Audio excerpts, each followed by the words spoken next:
Donc je représente, on va dire, la délégation du Congo-Brazzaville en tant que structure, pas en tant qu'institution gouvernementale, parce que nous avons des gens qui nous accompagnent du gouvernement. Je suis Alban Bess, responsable projet formation et projet incubateur de Yecolab. Donc c'est un peu le témoignage que je vais faire passer par rapport à ce que nous faisons déjà. Ça fait 2 ans au Congo-Brazzaville. Nous sommes là pour promouvoir les nouvelles technologies et les métiers émergents. Et nous travaillons sur 3 volets. Il y a la formation sur les métiers antiques. Et nous avons un Tech Lab pour la création de solutions destinées aux entreprises. Et nous avons un 3e volet qui est l'incubateur de projets. Et quand on parle de projet, nous mettons l'accent pas forcément sur le numérique, mais sur tout projet à fort potentiel économique. Parce que ce qui nous intéresse dans l'incubateur, c'est vraiment le projet, c'est l'idée à la base. Et donc là, en parlant de initiatives que nous avons déjà mis en place il y a 2 ans, nous sommes en train d'apporter notre pierre à l'édifice au niveau du Congo-Brazzaville pour changer un peu, pour amener le Congo vers les métiers de demain, parce que demain se prépare aujourd'hui.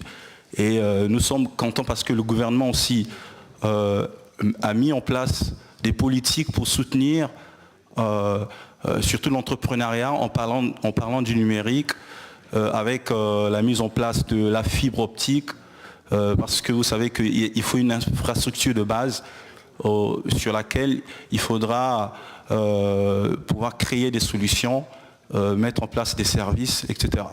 Et donc je rejoins un peu le précédent intervenant qui parlait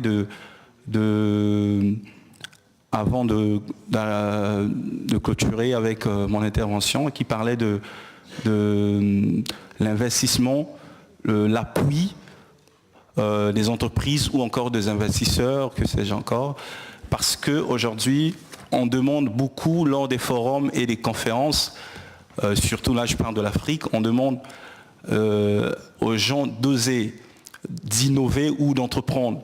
Mais vous savez qu'à un moment donné, l'idée sur laquelle on travaille, à un stade donné, j'allais dire, il faudrait qu'il y ait de l'argent, des moyens pour mettre en œuvre l'idée qui a été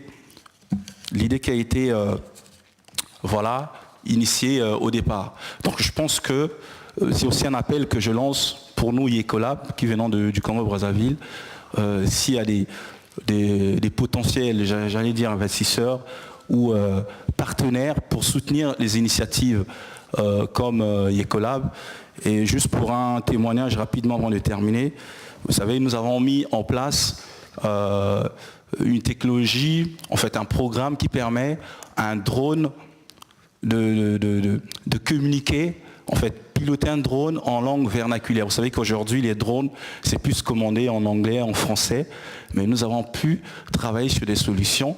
Et donc l'idée derrière, c'est par exemple pour un agriculteur qui n'a pas la possibilité de s'exprimer en français ou en anglais, cet agriculteur pourra se servir de ce drone en ayant la possibilité de communiquer avec le drone en langue vernaculaire, et ça lui permettra de recevoir en temps réel des informations sur la température de l'air, est-ce qu'il y a des maladies sur par exemple des bananiers, etc., etc.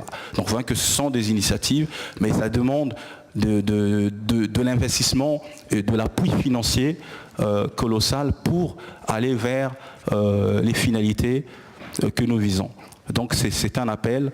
Merci pour cette parole accordée. Merci beaucoup. Merci. Je crois que le Burkina Faso